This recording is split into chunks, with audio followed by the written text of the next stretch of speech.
Guys, dito tayo ngayon sa ating sasakyan na automatic. Ano to? Suzuki Vitara na 2018. Automatic siya, 6 gear. Tapos yan ang laman ng drive niya. May manual yung dulo, neutral, drive, tsaka reverse park. So hindi ko malaman, hindi ko kung bakit nangyayari sa mga driver na yun na bigla na lang umaarangkada yung sasakyan nila. Hindi naman sa tayo ay nagmamagaling, kasi yan, tulad nyan, dyan ako nagsimulan matuto mag-drive sa sasakyan na yan, na hanggang ngayon ay gamit ko pa rin. Yan ay manual na 5 gear na sasakyan. Ito 5 years ko nang minamaneho itong Suzuki Vitara, and natuto akong mag-drive ng Matic ay 2017 doon sa isang maliit namin na hatchback na Mirage. So eto kasi, kapag yan, katulad niyan, nakapark ka, nakahinto yung sasakyan, nagpark ka na yan, nakapark, hindi nakagear ka, syempre nakapark yan, tapos naka handbrake, yan ang lumalabas dito, nakapark. So minsan kung hindi mo laging tinitingnan, hindi mo ano yung attention mo dito sa dashboard, hindi mo malalaman kung nakapark siya, kasi dito walang umiilaw dito, or yan, pagbuhay ang lights, yun lang, nakailaw siya dyan, pero wala naka-indicate dyan kung ano ang gamit mong gear. Yan, neutral. Kaya pag dyan ka titingin, wala kang makikita kung saan ka nakagear, maliban na lang kung titingnan mo to kung saan nakatapat, kung neutral ba, reverse, or park. Tapos dito, ayan, nakalagay neutral, pero kung hindi ka dito sa dashboard mo, kung lagi nagtitingin, hindi mo mapapansin kung nasaan gear ka. Tapos kunyari huminto ka, naka-drive sa sasakyan kasi natin, dahil naka straight exhaust na ako na open, nalalaman ko yung tunog kapag umangil ang makina, kung natapakan ko ang silinyador. Katulad ito, ayan, nag-gear ako, medyo umabante ng bahagya yung sasakyan kahit naka handbrake yan, tapos nabago yung tunog nung idle, ayan, tapos umaatras ulit siya, bumabalik siya sa position niya kapag pinakawalan ko yung drive. Yung iba siguro baka pagka kasi ganyan, tulad natin itong pinto para natatama kasi dito. Yan, muna natin ilaw. Check lang natin kung tatama tayo sa ating gilid. Yan, kasi ang matic na sasakyan, ang gamit niyan na pinaka ginawang pamalit nila sa clutch ay tinatawag na torque converter. Pagka yan ay naka-drive at pigil mo siya sa preno, ayan, pipirmis ko lang yung kama, pakakawalan ko ngayon yung preno, tinan nyo magiging arangkada niyan. Ayan, dahan-dahan lang siya, wala naman siyang ganong kalakas na accelerate. Ngayon, kapag ka naka-handbrake ka at nakalimutan mo na hindi mo pala naalis sa neutral or drive, ganyan, nakahinto pa rin, pero siya, parang nakalaban yung gulong mo. Ito, front wheel drive to. Then siguro yung iba, dahil hindi sila naka-open na muffler, dahil hindi na naririnig yung engine, ay kung minsan natapakan nila, akala nila preno ay pala, gear, yung accelerator pala, tapos inalis nila sa handbrake dahil magre-release na sila ng cambio. Then nung i-cambio nila, na overdrive pa pala yung nakambio nila, instead na papasok pa lang sila ng drive, nakakala nila naka-neutral. Ayan, katulad to. Kung hindi ganong kita kung gaano magiging accelerate kasi ito sa sample ko, ayan yung RPM nya. So kapag naiwan mo siyang naka-handbrake at naka-drive pala, ayan, buwaba ang RPM kasi nakalaban ng engine. Ngayon, kala mo nakapark ka, tinapakan mo yung salip na brake ang natapakan mo, yung accelerator pala, umuusod yung sasakyan. Kaya dapat nyan, uusod dyan, malalaman mo din kung nakaganon ng nagawa mo sa gear mo. Kasi katulad kasi sa akin, wala naman akong sakay, walang bigat sa likod, front wheel drive to, makakaladkad yung gulong sa likod kahit na kapag naka handbrake. Sa labas siguro dahil semento lang yung flooring ko na may mga buhangin, kayang kalad ka rin. Pero siguro sa labas, dahil mga asfalto or mas mainit yung concrete, mas makapit ang gulong, baka hindi kayang umarangkada pa agad nung sasakyan kapag naka handbrake. Tapos ngayon, pag nirelease mo yung tsaka mo na-release yung handbrake mo ng tapak mo, yung silinyador na akala mo preno yung tapak mo dahil magkakambyo ka, pag release mo ng handbrake, naka-gear ka pala, edi aarangkada nga yung sasakyan mo, magugulat ka ngayon. Tapos nyan, yung sa kasi hindi pala nakabuo yung flash ko. Yung kasing sa mamaya papakita natin mamaya. Kasi hindi ko malaman kung paano nangyaring hindi mo mapagkumpara kung ano pinagkaiba ng brake tsaka ng accelerator. Kasi mataas ang pedal ng brake, yung accelerator malalim. Bukod doon, nasa kanan yung accelerator, nasa gitna ang brake. Paano mangyayaring hindi mo memorize yung ano na yun, na kahit hindi ka nakatingin kaya mong tandaan. Tsaka tulad nyan, pagka naka-accelerator ka, pag bigla mo nilipat yung paa mo sa brake nang hindi inaangat, tatama yung paa mo sa brake dahil mas mataas ang lever ng ang pedal ng brake kaysa sa accelerator. Tapos nun, kapag ka naman naka-park ka, yan, na magre-release ka ng park ay ang napiga mo is yung accelerator, hindi mo mare-release yan. Kasi kailangan mong tapakan yung brake para ma-release mo yan. Yan, para ma-release mo siya. Kaya ang nun, kung nakahinto ka, tapos nakahinto ka and hindi mo na in-neutral or na-i-park yung sasakyan mo at naka-drive ka, tapos natapakan mo ngayon yung silinyador, aarangkada yan, pero hindi agad-agad nasisibat dahil nakapreno pa yung naka-handbrake ka pa. So isa lang ang ibig sabihin niyan kaya umarangkada yan.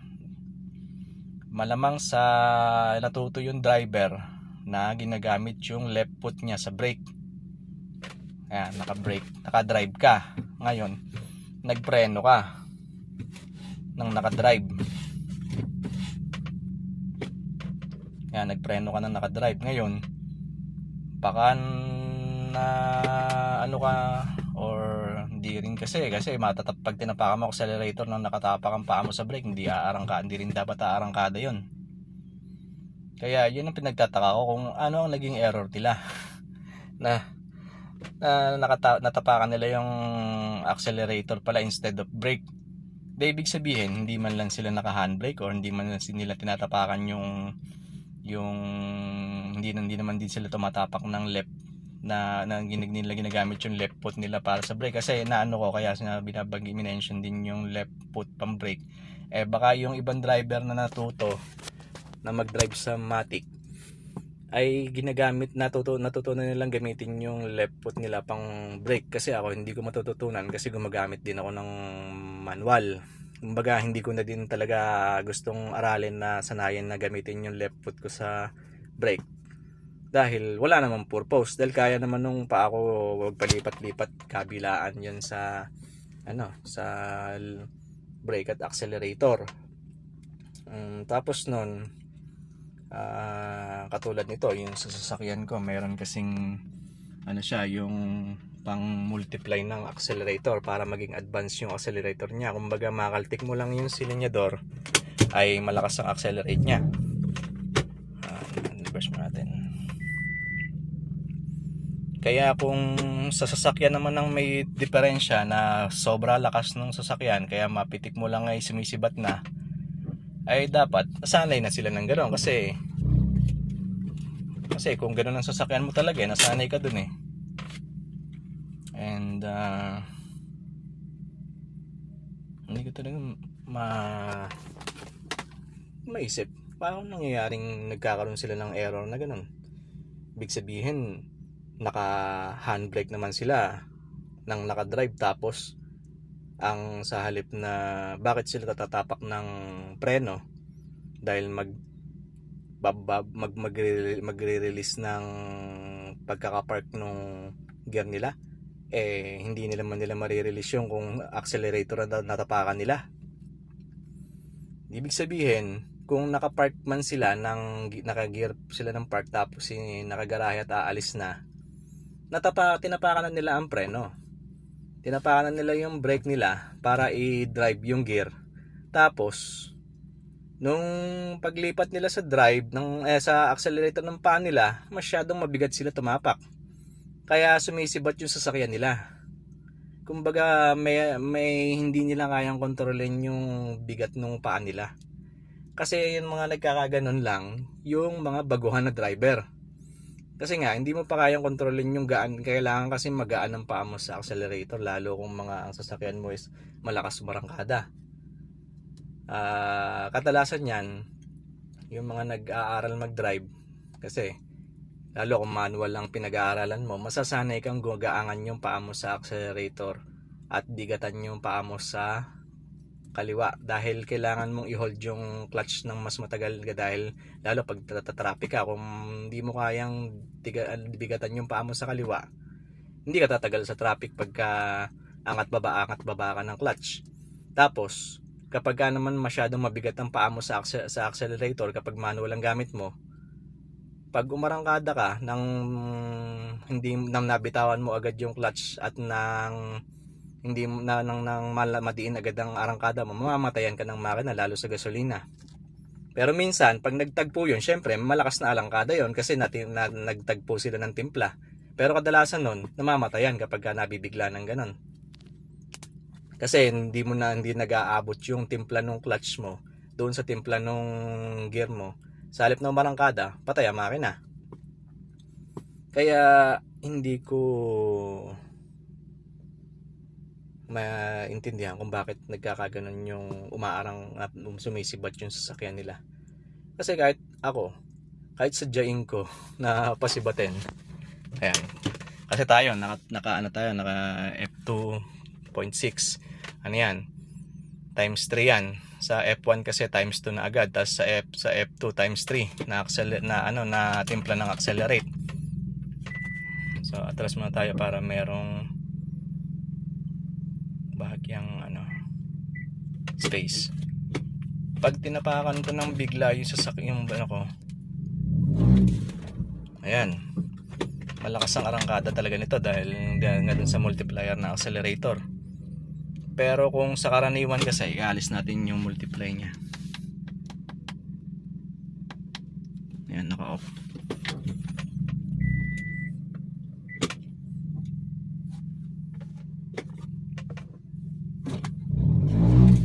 Mas mabagal ang accelerate nya ngayon.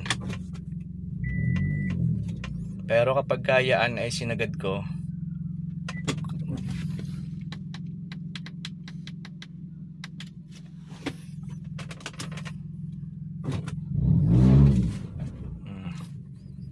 hindi ko napansin sa RPM, pero mas malakas kasi kumamot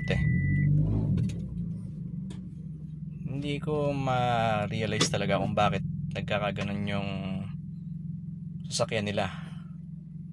Kasi kung sa talagang kung yung sasakyan may problem, talagang sisibat yun. Pero hindi na nangyayari ngayon kasi yun na nagkakaganon yung sasakyan na bigla na lang aarangkada ng ganun Kasi meron nangyayari sa diesel runaway na tinatawag, runaway diesel na tinatawag, na talagang yung engine mo sa diesel lang naman yun, na mag-uumangil yung diesel mo nang hindi na talaga mamamatay yung makina.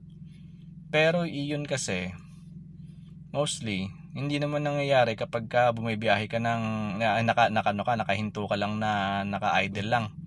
Kadalasan nun parang overheat ganon, na parang makain ng langis yung makina, kaya tuloy-tuloy ng sunog ng ano yung salip na diesel siguro yung sunog, langis ganun. Pero kadalasan naman nung nangyayari nun, pagbangag ng sasakyan doon, dapat umutot pa rin yung sasakyan sa pag-andar na talagang hindi mamamatay ang makina nun. Kahit ang ginagawa nila doon, minsan tinatakpan yung tambucho ganun para hindi makahinga yung makina, para mamatay, or tinatakpan yung intake.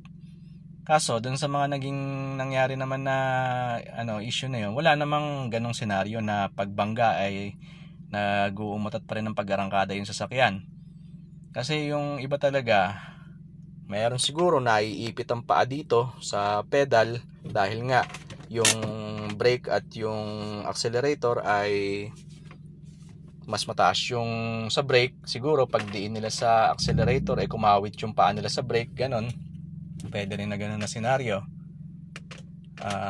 Sa akin naman kasi kahit anong slipper ang isuot ko, wala namang kaso sa akin, basta as long as hindi siya sagabal dito sa toe, dito sa ilalim na to. Kasi ang tapa ko ng pedal is itong front, ang ibabaw ang pandiin ko. Meron kasing klase ng katulad ng pang racing na pedal ay isang buong tapak na ganun ang ginagawa, na mas madali siyang tapakan. Katulad nung ganito kasi, pag yung tip to, yan, pagka maikse yung ganyan, nahirapan ako maglipat-lipat dito dahil sa humihiwalay siya sa paa ko. Pero yung gantong malalapad, yan, okay naman sa akin yan. Kahit na yung slipper o yung slipper na parang yung mga Crocs or yung mga parang Havaianas ganun, basta ganun ang style niya, wala namang problema sa akin. Kaya hindi ko talaga maano pa rin ngayon kung ano ang nangyayari sa kanila at na sumusuro yung sasakyan nila. Kahit panong ayan, neutral drive mo, pre, mararamdaman mo kahit naka handbrake yan, maramdaman mong may galaw yung sasakyan mo dahil mo pala nakadrive ka pa pala nung pag handbrake mo. Kunyari ayan, naka-brake ka, tapos brake lang muna. Sige, ayan, neutral, hindi naka handbrake. So ang ano natin ito is pag nakagarahe ka na, ayan, nakadrive nung, ayan, kunyari gumarahe ka na, ayan, minto, nakadrive ka pa, tapos hindi mo siya na i-handbrake, then aalis ka na. Pag angat mo pa lang ng paa mo, hindi naman siya arangkada ng nag-uumutot Talagang dahan-dahan pa rin naman siya, kahit na sa akin is naka-advance na yung sagad na yung advance no accelerator ko. Hindi naman din siya arangkada ng upot na upot. Kaya ang isang nakikita ko talaga doon, ibig sabihin nun, talagang tapak nila yung accelerator, kaya ganun na maarangkada ng ganun kalakas yung sasakyan nila. Kaso ang tanong, bakit naman natapakan nila yung accelerator ng ganun, na halos katulad na lang nung nangyari doon sa NAIA, na hindi na niya binitawan yung accelerator at nagdire-diretso na.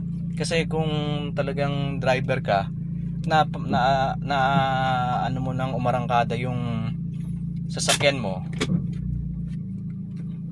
matik yun, sa reflex mo pa lang is lilipat na yung paa mo sa sa brake. Kasi kung minsan nga pag nakahinto ako sa traffic, nangyayari check madalas sa lahat, karamihan sa mga driver yon, na nakahinto ka sa traffic, tas pag biglang yung ibang katabi mo, kunyari pa 4 lane or sa exit ng ng expressway, nag-move yung katabi mong hilera mo na cars, na ikaw ay naka-steady pa lang at nakahinto na medyo na nalibang, magugulat ka na ba't umaatras ka ba o umaabante lang yung katabi mo na sasakyan. Di ba nangyayari yan? Dahil ibig sabihin mag-automatic yung isip mo na tumapak sa brake, dahil baka pakiramdam mo baka umaabante o umaatras ka. Pero sa kanila, sa nangyari sa kanila, nakatakbo na yung sasakyan ng kay haba-haba, ni hindi mo man lang ba sa reflex mo na mag-brake. Kasi nangyayari yun sa mga, hindi naman natin sinasabi na baguhan, pero nangyayari talaga yun sa baguhan na driver. kung sanay ka na talaga mag-drive, ano na kasi sa utak mo yun na habang pag nagda-drive ka, marangkada bigla sa sasakyan mo, tapakan mo yung tapak mo pala yung accelerator, bitawan mo lang yun, ano yun na yun medyo may kakaroon pa rin kahit paano ng engine brake yun, kahit automatic yan meron pa rin na engine brake yan lalo kung ang gamit mo ay naka manual mode ka, may engine brake yan. Pero dahil katabi na lang ng pedal lang brake, hindi mo pa nailipat sa brake yung paa mo kahit split second. Kung yung nangyayari dun sa NAIA, kung nailipat lang sana niya sa paa niya yung sa brake yung paa niya, ay kahit pa paano malilesen yung na sagasaan niya. Isa na rin ang nakikita ko doon na hindi focused yung driver doon sa sasakyan, na habang nakahinto siguro baka may ginagawa o baka nakakatulog, natapakan yung brake, ganon. Natapakan yung brake, natapakan yung accelerator, tapos hindi pala siya naka handbrake, or kung natin naka handbrake ay kumawala na yung makina sa yung wheel sa handbrake, dahil syempre handbrake rear wheel lang naman ang pinipigil niyan, lalo kung rear wheel drive din ang sasakyan mo. Kumbaga pag kumawala yung wheel sa handbrake, wala na talaga, kasi pag uminit ang brake pad, lalo kung mga stock lang din na katulad ng kung ano yung mga na market na yung tag ito na nabili natin na car race, yun na yung pa rin yung brake nya, ay isa na rin na possible na pwedeng mangyari yun. Isa pa niyan is kasi yung nasa nasa pag-iisip ka na aalis ka na at nagcambio ka at nagtapak ka ng pedal, kung nabigla ka sa arangkada, malabong hindi pumasok sa isip mo yung mag-brake ka kung nadiin ka pala masyado sa pedal, syempre papasok sa isip mo magbe-brake ka kasi umabante ka na mabilis. Tapos yun sa NAIA, sinasabi pa na may dumaan sa harapan niya na sasakyan, dun sa may video wala naman. So parang ang hinala ko doon baka naalimpungatan, na baka naidlip, natiinan niya yung accelerator, tapos wala siya sa presence of mind para ilipat yung paa niya sa brake. Yun ang mga possible nun. Kaya yung sinasabi ng iba na na delikado mas delikado ang matic. Wala namang delikado. Paano delikadong mas delikado yung matic kaysa manual? Nasa nagmamaneho yan, wala naman dun sa pagkakadesign ng sasakyan yan. Ang lang kasi sa matic, mas madaling matutunan nang hindi hasang-hasa yung driver. Kasi sa manual, mahahasa ka kasi sa manual dahil matututo ka sa mga mali mo, lalo kapag naranasan mong mamatayan ng makina sa kalagitnaan ng may mga sasakyan sa likod mo na busina ng busina dahil minto ka. Kasi start ka, hindi mo maiarangkada kasi mali ka na naman nawawala na sa baga hindi ka sanay, hindi ka pa ganun kagaling magtimpla. So doon mo makakabisado ang footwork sa pedal. Kaya I don't think, hindi naman laging human error. Hindi sa human error, kumbaga pag sinabi mo kasing human error ay nasa katinuan ka pero nagkamali ka. Yun kasing isang klase ng human error, yung wala ka sa focus, na na idlip ka o may inaabot ka din sa sasakyan mo habang natapakan mo yung accelerator nang hindi ka pala naka handbrake. Kaya lagi dapat pagka hinto mo, yan nangyari, ka-drive ka at atras na abante natin sa sasakyan natin, yan, tapos atras tayo, yan, gumagarahe tayo, yan, kung dahan-dahan ka lang naman, wag mo nang tapakan yung accelerator, tapakan mo lang yung brake para magdahan-dahan ka lang ng pag-atras. kung hindi mo naman kailangan magsibat ng paatras, ayan o, kung hindi mo naman kailangan sumibat ng paatras, bakit tatapakan mo pa yung accelerator? Nakatapak ka sa brake, paano mo pagsasabayin yun? Ayan, para ka nagre-racing. Tapos nyan, pag nakapark ka na, huwag mo nang bitawan yung brake, neutral mo muna. Yan, neutral. Tapos, huwag mo muna din bibitawan yung brake mo. Handbrake mo muna. Yan. Tapos, yan. Pag naka-handbrake ka na, i-park mo. Bitawan yung brake. Yan, clear na. Saan ang mahirap doon para huminto ka, hindi mo iset ng ganun muna kung magtatagal ka sa paghinto mo. Bakit magi-stay ka sa drive na nasa ka ba? Nasa traffic ka ba na atras usad pagong lagi ng abante mayat maya? Ganun dapat i-set mo sa tamang posisyon yung sasakyan mo pag huminto ka nang hindi ka makakadisgrasya kung sakaling may ginagawa ka dyan o maidlip ka, natapakan mo silinyador ng nakadrive at nabitawan mo dahil nabitawan mo yung preno. O di kaya may dinukot ka rin bigla mong natapakan yung silinyador mo nang hindi ka pala naka-handbrake o hindi ka nakapreno. O, di malilesen sana ang madadamage.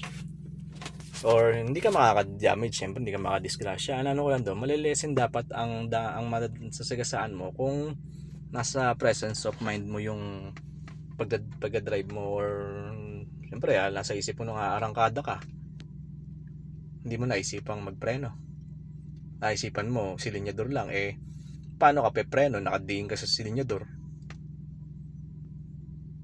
Maraming pwedeng pagmulan yung ganong, sa akin lang naman, maraming pwedeng pagmulan yung ganong problem. Pero yung aalis ka tapos nadiinan mo yung accelerator, ayun, parang sinasadya. Hindi mo malilipat sa brake yung paa mo, hindi mo nailipat, nataranta, ganun. At nagmamaneho ka kung tataranta ka. Hindi ka pwede magmaneho kung madali ka mataranta. Kasi magpagmumulan ka ng disgrasya sa kalsada pag madali ka mataranta. Ang nagda-drive, kailangan naka-ready ka sa kung anong mga consequence ng pagmamaneho, kung ano hirap sa kalsada ng hirap na inaabot ng mga driver. So mahaba na yung video natin problema to, paano natin upload to, baka sa YouTube na lang ma-upload to. So ewan ko kung medyo yung pagpapaliwanag ko, pero ang sa akin naman ganun lang, hindi naman porket matic nakakadisgrasya na ganun. Kasi kahit sa manual naman pwede rin mangyari yun. Kunyari nakatapa ka sa clutch nang naka-engage yung gear mo, tapos natapakan mo yung accelerator ng nagtama yung timpla ng pagkakaangat mo ng paa mo dun sa clutch at bigla kang umarangkada, malakas ang arangkada nun dahil yun manual yun, pakat na pakat ang clutch nun. Tapos ang isa pa din kasi, yung tinatawag kasi sa matic na torque converter ay siya kasi parang yung torque converter, pag pinigil mo siya, medyo lumalakas yung output ng torque converter kapag napipigil. Para meron kasing yung parang may fluid sa loob na pag nabibilis yung yung ikot ng engine at nakapigil pa rin yung transmission mo, nakapigil pa rin yung wheels mo sa preno, o kahit na naman makapigil na hindi ikot yung wheel, yung torque converter parang mag-iipon siya ng power. So hindi nalalayo yun dun sa pagka sa manual na pag pinaangel mo yung makina tapos bigla mong bitawan yung clutch, ay nakaipon na yung force nung ikot ng flywheel. Pagpakat sa clutch, tangay niya yung gear. Ang pinagkaiba lang nun is yung sa manual, may chance na umislide yung clutch kapag sabihin natin na mahina na yung clutch, or mahinang klase yung nakakabit na clutch, may dulas siya. Pero yung sa torque converter, wala. Kumbaga, ipon talaga lahat ng power doon. Kung ano yung power na ibinigay mo, yun ang ilalabas niya. Kaya masabi natin na mas malakas yung nagiging arangkada ng ng matic dahil walang pigil. So yun lang, napaano lang tayo kasi hindi na ako nakapagtimpe doon sa nangyayari sa mga driver na yun, na kung bakit sila nakakadisgrasya. Kasi kung talagang driver ka, hindi ka magkakaganon. Delikado ang sasakyan, kahit sabihin mo na hindi mo sinasadya, nangyari na. So yun lang, umabot ng 30 minutes ang video natin. Sana may upload natin sa YouTube to. Kung fast forward nyo lang, minsan naboboring kayo sa mga sinasabi ko, pero talagang sa akin totoo ko dun sa mga na-experience ko sa pagmamaneho ng matic. At sa footwork, kahit takpan ko mata ko, hindi ko makakalimutan kung alin ang brake at kung alin ang kahit takpan mo kasi mata mo, hindi mo naman makakalimutan kung nasa ng brake at nasa ng preno Ayun, dilim-dilim, hindi ko man nakikita. Kahit tumigit mata ko, nakikita ko pa rin kung alin ang brake. Tsaka laki ng pinagkaiba kung nasa ng brake at ang preno Kaya lang, kung wala ka sa pag-iisip, talagang siguro makakalimutan mo. So yun lang. Okay.